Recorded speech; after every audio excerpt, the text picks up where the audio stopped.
What's up mga kabonsay? Welcome po sa channel ko guys, sa Portodes Vlog. So nandito po ako sa bonsai ni Kuya Michael dito sa UP Diliman Bonsai Society. Napapasyal tayo dito.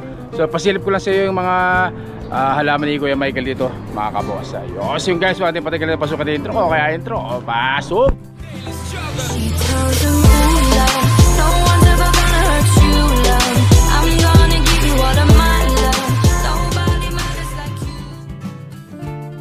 Ito yun na nga mga kabonsay. So pumasyal ako dito sa UP Diliman Bonsai Society. Yan. So nandito naman ako sa bonsai ni Kuya Michael. Dito sa Michael's Bonsai Garden lang po yan mga kabonsay. Pagpasok mo nyo ng UP Diliman Bonsai Society, bandang dulo po yung bonsai ni Kuya Mike mga kabonsay. So ayan. So pasilip ko lang sa inyo itong kanyang naka-forest na water jasmine mga kabonsay. So grabe bulaklak oh.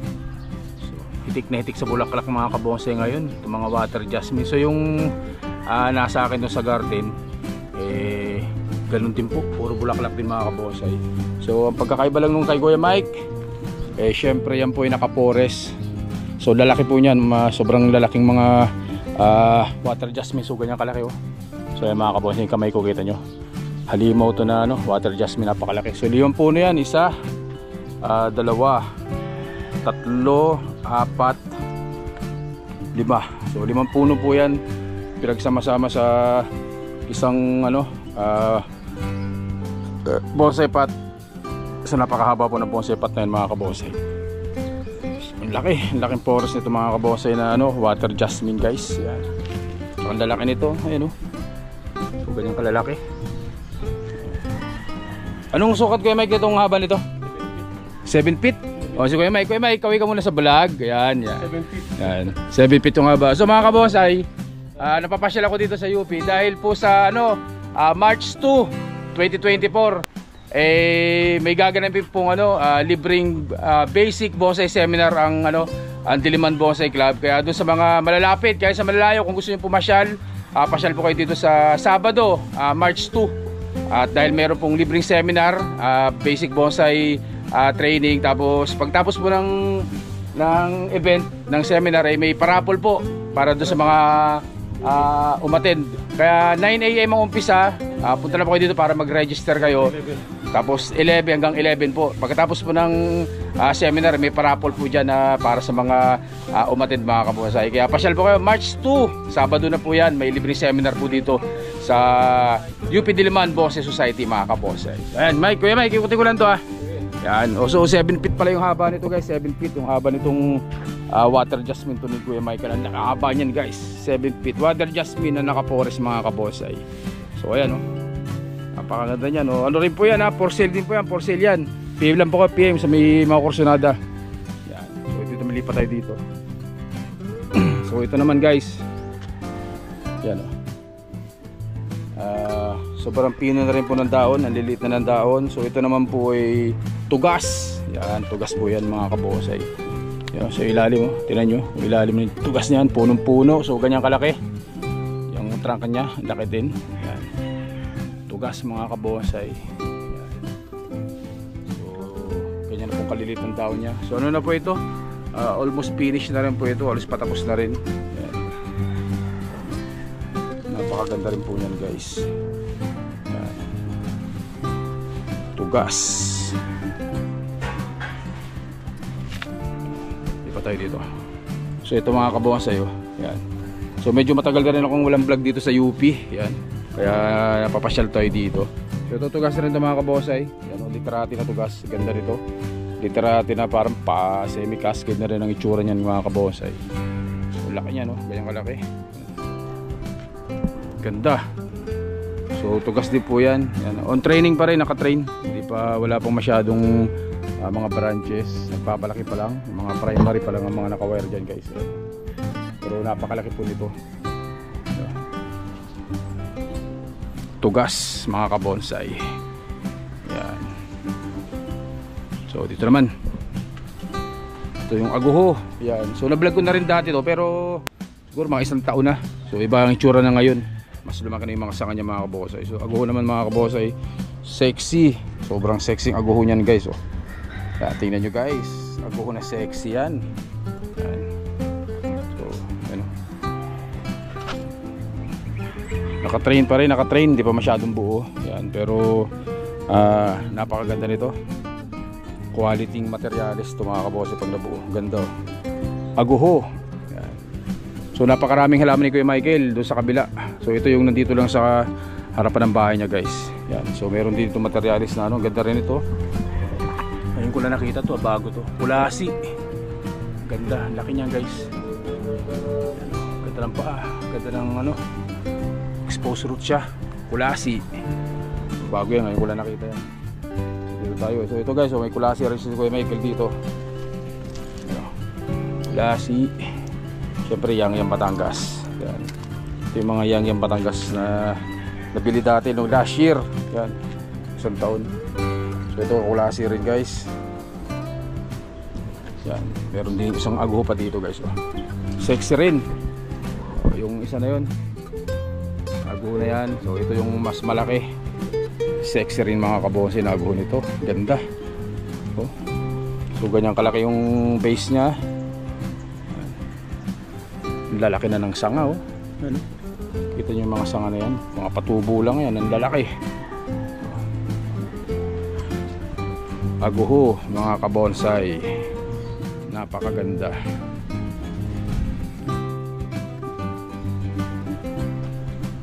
Sexy. Sexy aguho. Dito naman tayo. So ito, ang tawag dito, Bignay. Excuse, Bignay Pugo po. Gandang Bignay Pugo. Ganda ng base. Tapering. Tsaka yung mga sanga, guys, lalaki na rin. Lalaki ng mga sanga. Ganda. Bignay Pugo mga kabonsai. Napakaganda rin ito. So wag PM lang kayo kung may kursunada kayo dito sa mga pinapakita natin.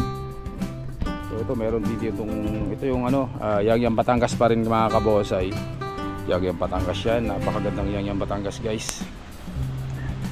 So ganyan kalaking base yan. Yang Batangas. At ito po ang halimaw sa lahat. So parang update video na rin tayo dito sa isa sa pinakamalaking aguho. Pinakamalaking ang Yang Batangas na nabili ni Kuya Michael sa Batangas, syempre. Kaya galing to kay Louie. Kay Louie Seremar ng Batangas. Kaya ay, grabe, halimaw, puno na po. Ganda Kita nyo yung itsura. Napakaganda po niyang Yang Batangas na yan. So ayan na po mga sanga niya ngayon. After isang taon, yan Kanyang kalalaki ng sanga. Mabilis magpalaki ng sanga si Kuya Mike. Laki ng training pot na ginamit. So ito yung base dito. Ang ganda. Tingnan nyo naman. Base pa lang, ulam na. Laki. So yan po. Ito kung gaano kataas. Pinapalarga yung ulo para humabol po sa laki. Kaya ano po yan, hindi pa pinuputulan. Pag medyo mataba na yan, saka po yan magpuputol pa lang ng ulo para magpatubulit ng mga bagong sanga. Tapos saka i-wiring. So yan po, laki. Update video po dito sa Yang Batangas. So nasa mga lumang video ko po yung ano nito, ang kwento nitong Yang na to. Nung ang tawag dito, nung dinideliver dito kay Kuya Mike, nung winner shop, nung tinanim, yan, mga update. So nasa mga lumang vlog ko po yan, guys. Pwede pa tayo dito. So may banyan din si Kuya Mike dito. Banyan. Yan. Kanyang kalaki. Nasa bato. Nakatata volcanic rock, yung kulay itim po yan mga kabonsai na hindi to limestone. Kulay itim yan, volcanic rock ata tawag yan. Okay, mga sanga nyo. Nagbikat si Kuya Mike dito para mabend. Banyan. So ito mulawin to. Ito naman, guys, mulawin grabing cascading na mulawin yan. Super cascading na mulawin. So ganyan yung kalaki, guys. Mukhang maliit lang pero ang laki po niyan. Cascading na mulawin. Hindi ko alam kung aso ito. Parang mulawin aso po yan mga kabonsai. Super cascade. Naka-expose roots pa. napakaganda. Mulawin po. Ito mga sana. So dito naman po, ito po yung isa sa maganda rin ito sa Yangyang Batangas ni Kuya Mike. Tapering simula sa base hanggang sa ulo, grabe paliit. So ito po yung diskarte pag nagpapalaki ng sanga. Yan, pinapalarga lang po yan, kita nyo taas oh. Pinapalarga yan, tapos pag mataba na puputulin. Tapos pag putol, saka pag mga bagong shoot, yan na po ang pwedeng iladag para i-wire. So ayan po. So halos magkakasabay lang po yan, 1 taon tong mga to. Mabilis lumaki ng sanga. Almost 1 year. So galing ata rin kay Louie ito mga kabonsai. Yangyang Batangas. Yan yung base. Yan ang base nya. Yan kalaki. Ganda.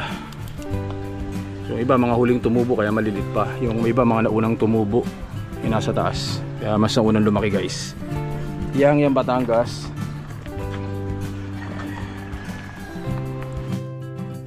O si mga kabonsai, hanggang dito na lang po muna yung vlog natin. So ulitin ko po, March 2, Sabado na po yan. Sa Sabado, darating na Sabado, March 2, 2024. Meron pong gaganaping pre-basic bonsai seminar ang grupong Diliman Bonsai Society. Dito lang po yan sa UP. So pumasyal po kayo dyan. 9 AM ang umpisa ng registration hanggang 11 AM po mga kabonsai. So pagkatapos ng seminar o ng workshop, may mga parapol po yan doon sa mga nag-register o sa mga umattend mga kabonsai. O so yung guys, hanggang dito lang po muna. Stay safe at syempre God bless us all po mga kabonsai. Maraming salamat po. Thank you.